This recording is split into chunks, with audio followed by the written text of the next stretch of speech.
సదాశివసమారంభాం శంకరాచార్యమధ్యమాం అస్మదాచార్యపర్యంతాం వందే గురు పరంపరాం.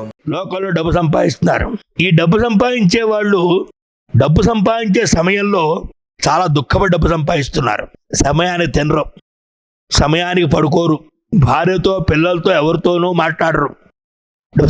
డబ్బు సంపాదించాలి అని చెప్పి శరీరాన్ని గుల్ల చేసుకుని, శరీరాన్ని అన్ని విధాలు నాశనం చేసుకుని, బంధుమిత్రాదుల్ని, భార్యా బిడ్డల్ని అందరినీ కూడా వదిలేసేసి పైసామే పరమాత్మ హాయి అన్నట్టుగా కేవలం డబ్బు సంపాదన కోసం వాళ్ళు నిరంతరము కూడా ఏడుస్తూ ప్రయత్నం చేస్తూ ఉంటారు. సరేనండి, భగవంతుడు కలిసి వచ్చాడు, వాడికి ఏదో భాగ్యం ఉంది, డబ్బు సంపాదించాడు, ఏదో ఒక 10 లక్షలు, 15 లక్షలు, ఒక 20 లక్షలు, 30 లక్షలు, ఒక కోటో, మీరు ఎంత అనుకుంటే అంత, మీకు ఏది ఉన్నతమైన డబ్బు అంటే ఎంత సంఖ్య మీ మనసులో ఉందో ఆ సంఖ్య సంపాదించాడు. సంపాదించడం ఏమిటి? ఆర్జితానాంచ రక్షణే. ఇప్పుడు డబ్బు ఎక్కడ పెట్టాలి, దీన్ని ఎక్కడ దాచాలి? ఏడుస్తూ సంపాదించాడు.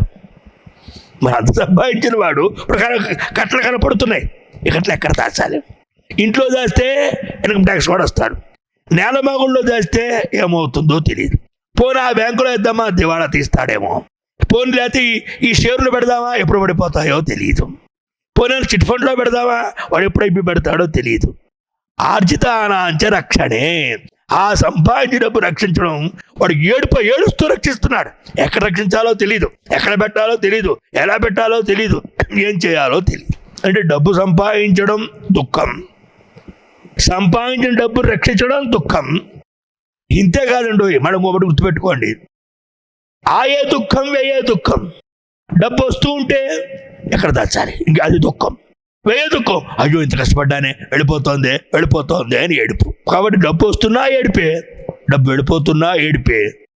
అందుకనే చెప్తున్నారు ఏమిటయ్యా అంటే అర్థం దుఃఖభాజనం దిక్కుం. కాబట్టి డబ్బు ఎప్పుడు కూడా దుఃఖాన్ని కలిగిస్తుంది తప్ప ఆనందాన్ని కలిగించదు.